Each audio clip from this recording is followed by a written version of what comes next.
everyone, my name is Disney Miss Lizzie and welcome to this review of Joy to the World. Now, it's in the middle of April, Easter is only a few days away, I think it's the hottest day of the year so far, so of course it's a good time to review Doctor Who in this beautiful forest. And yeah, so I honestly don't know why it's taken me this long to review it, because I absolutely loved it. I love Joy to the World. But before we get into that, the new series has just come out today, so at some point I will be recording my thoughts and then uploading them. Hopefully it won't take me another 5 months to get around to it. Hopefully it'll be within like the next couple of days after this, or it might be even after this video, who knows. Anyway, let's get on to the review. Other than I enjoyed it, what did I like about it and what I didn't like about it?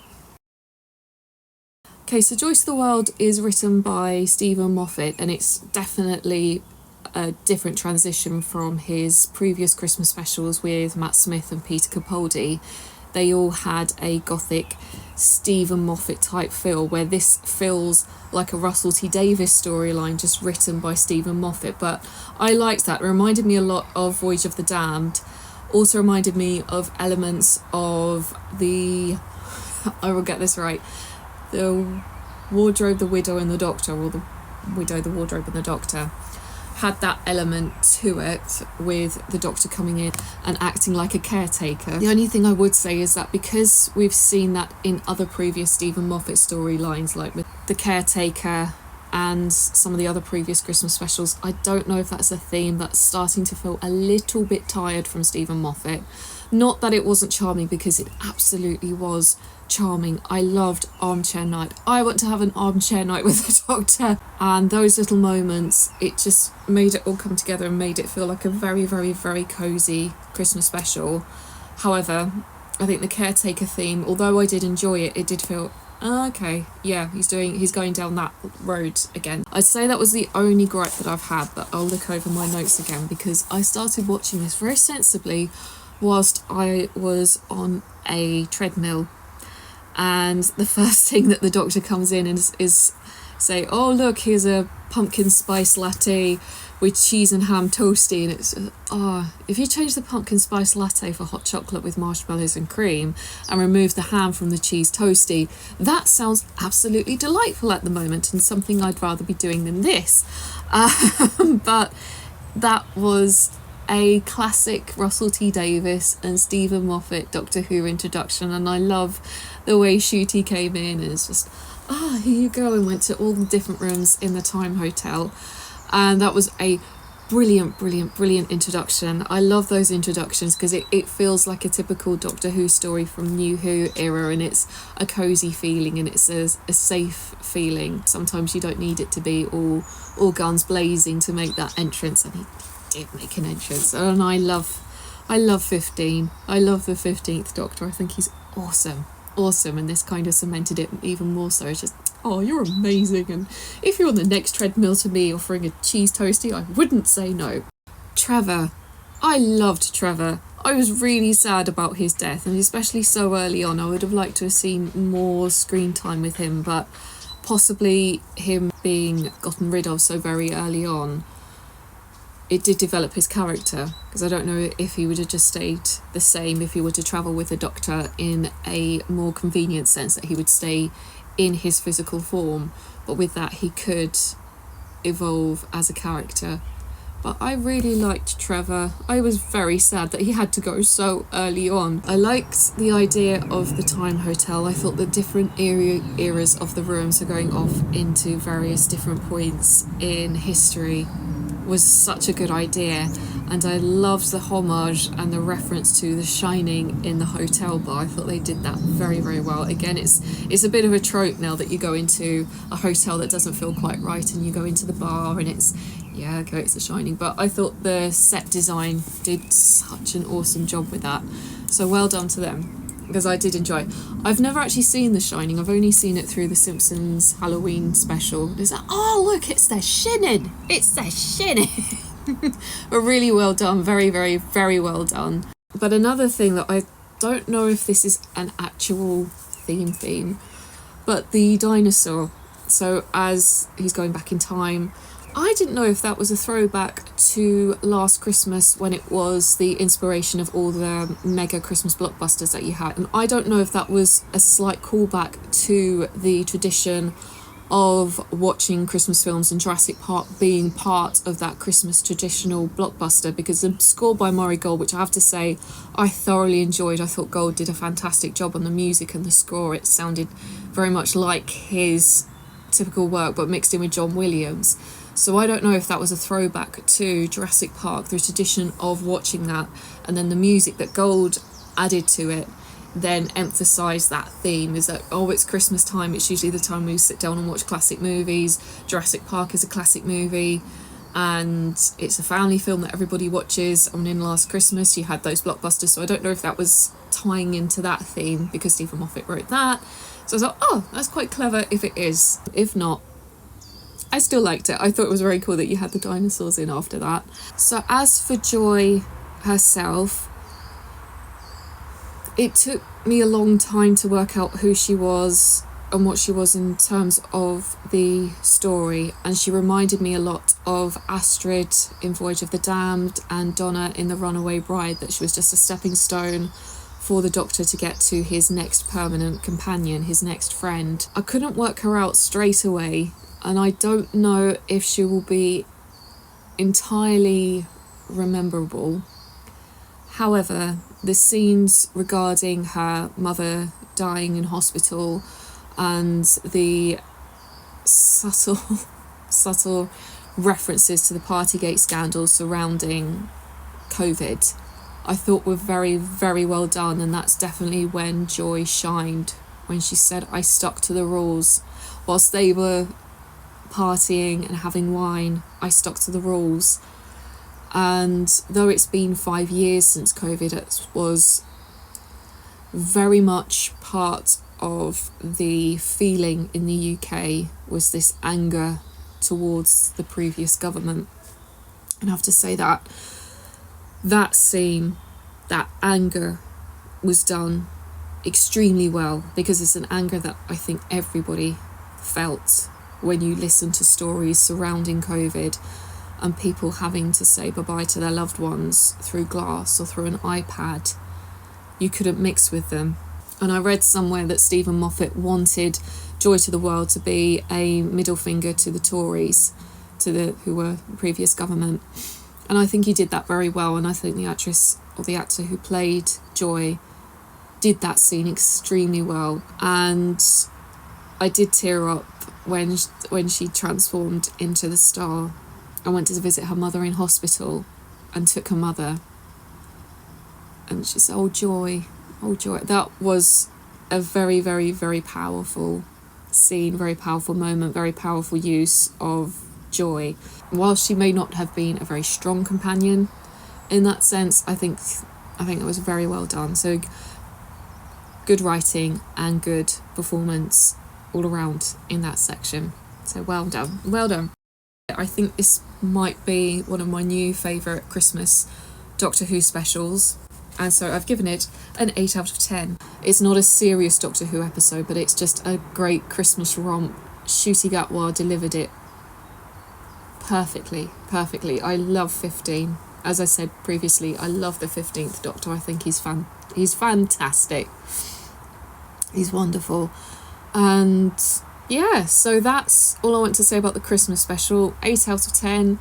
Low points would probably be the caretaker situation. I think that might need to be retired for a little bit. Joy wasn't particularly strong, but she had her moments. I think they were possibly part of the weaker setting.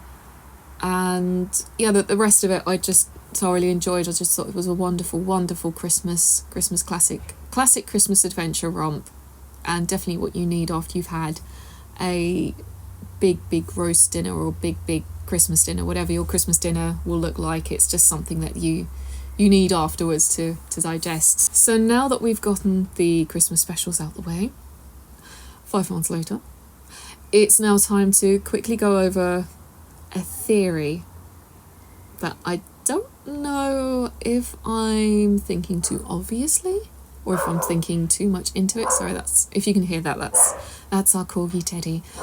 So whilst thinking of The Timeless Child, because I would like to do an episode of reviewing that and seeing whether my opinions have changed on that, though I'll actually save that for the episode. It was an article from Screen Rant that I found which said that the toy maker clears up the Timeless Child storyline quite cleanly and says, "Oh, I made a jigsaw of your history, Doctor, did you like it?" And then the toy maker talks about the Master and how he tricked him to live inside his gold tooth. And then we saw at the end of the Kiggle, sorry, I think he's seen a squirrel, he may have seen a squirrel, that we saw at the end of Giggle that the gold tooth was taken, and then presumably the Master is in the vaults somewhere in Unit, buried in a box. But I was then thinking of, okay, going back to other references and Mrs. Flood's role and how that could, I don't know, I can't remember how exactly I've got onto Mrs. Flood. I think I was just thinking about theories, and so, oh yeah, because she looks very similar to Mary Poppins. We've only seen that once before in Missy. Missy has been the only other character who's had that Mary Poppins look, and the Mary Poppins look is the umbrella, the suitcase, though Mrs. Flood wears a white hood with fluff around it. I then thought, could she be linked to the Master or Missy? Was there something in that deal with the toy maker that we don't know about? Has the Master been in fact released by a member of Unit? Again, this might be me clutching at straws, looking at the obvious and putting two, one and one together and making four or something.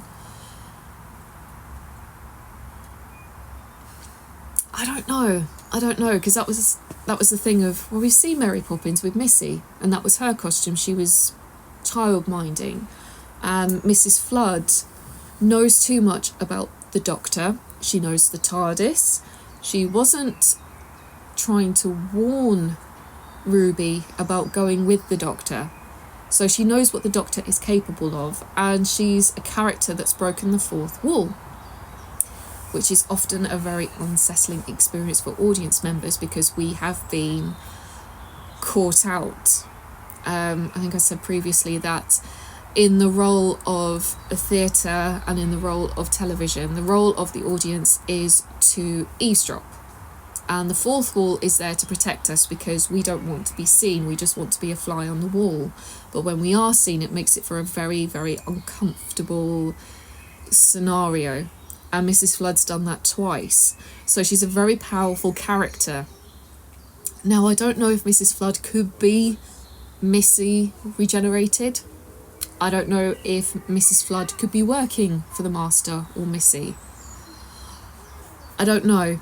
But that was something that came up. I've spoken about this previously as well, where I think that Mrs. Flood could be a messenger from a bigger enemy or a bigger hero. So we've already seen the theme of gods coming up in the previous series. We had two gods introduced. So we had Maestro, and then we had the big bad at the end, and I should have made more notes because I can't remember the thing's name, the god's name. And she was dressed head to foot in white, and when you think of white, you think of something, or one of the connotations that you think of when you see of white is something holy.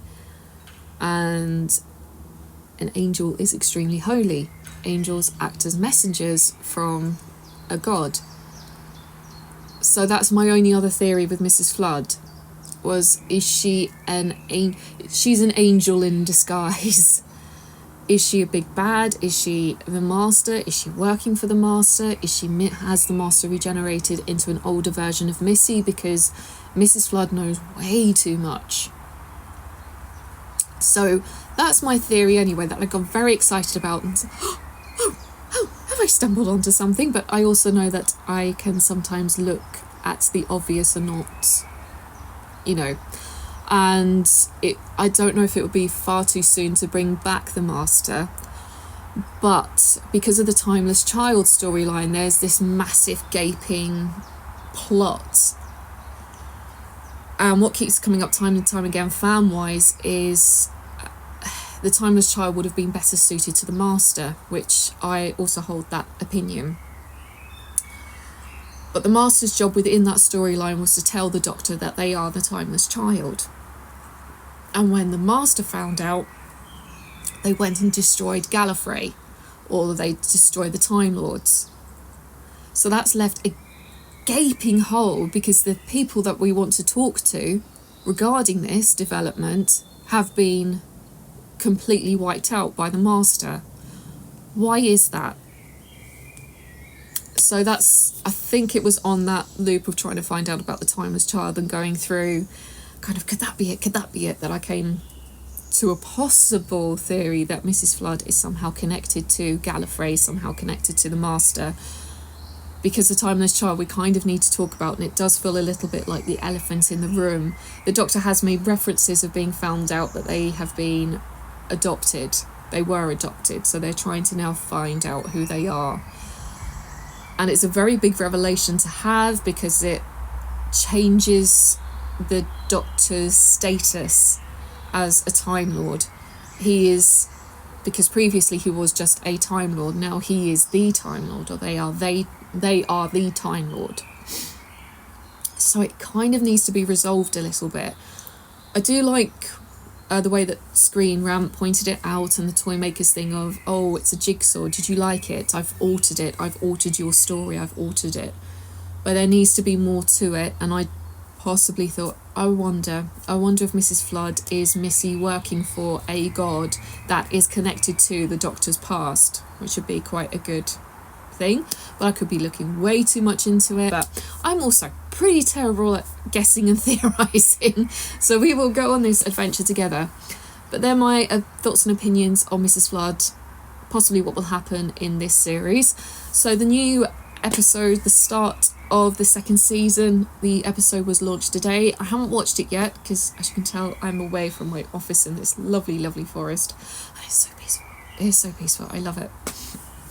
But I will get round to it, and I will watch it, and I might be back in my office for that review, or I might be back out here. Who knows?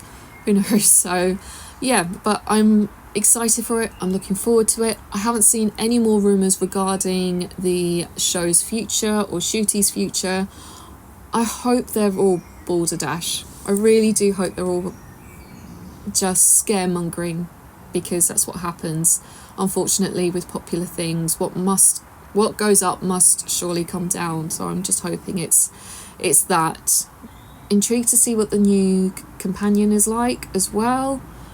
I wasn't too sure of her in Boom, so let's see how she gets on. I cannot wait for the animated episode and the intergalactic song contest, not the intergalactic Eurovision, but you know what I mean.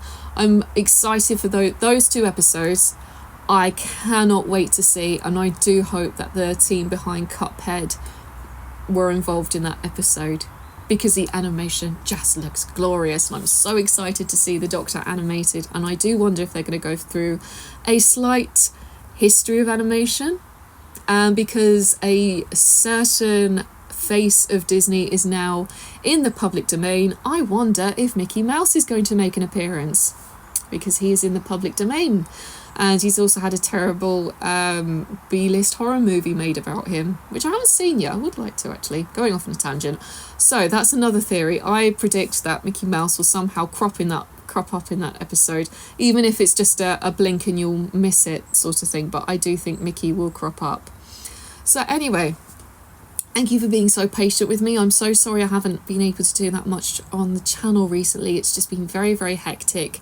And I'm terrible at multitasking, but I want to do a few Dreamlight Valley playthroughs. Hopefully I can live stream those and talk to you guys again, because I really do miss making videos. I do miss talking to the camera, and even though my theories and thoughts may not be as good or even on par, you know, my thoughts and theories on Doctor Who may not be as great as other YouTubers, I really do enjoy talking to you guys, and I enjoy talking about Doctor Who as well. So definitely coming back with the reviews. It just might be a day or two or a week or two later, which I hope not. I will try and keep on top of that. So anyway, putting that aside, please let me know what you think will happen in the new series of Doctor Who. If you, what did you think of Joy to the World? Do you think it's a very strong Christmas episode? Did you enjoy it? Did you not enjoy it? Just let me know. That would be wonderful, because I really miss listening to you guys' opinions as well. I miss reading your opinions and thoughts and theories. So please let me know in the comments. And what are your thoughts and theories about the new season? What do you think Mrs. Flood's going to be? And what are you looking forward to? And also, is there anything that you aren't looking forward to within the new season? In the new season? Let me know in the comments below. Thank you so much for watching. Thank you so much for listening. And let's see where this next season goes to. So thank you very much. Don't forget to like, share and subscribe to the channel. So anyway, thank you so much, and I will see you guys in the very next video. Enjoy your weekend. Bye guys, bye.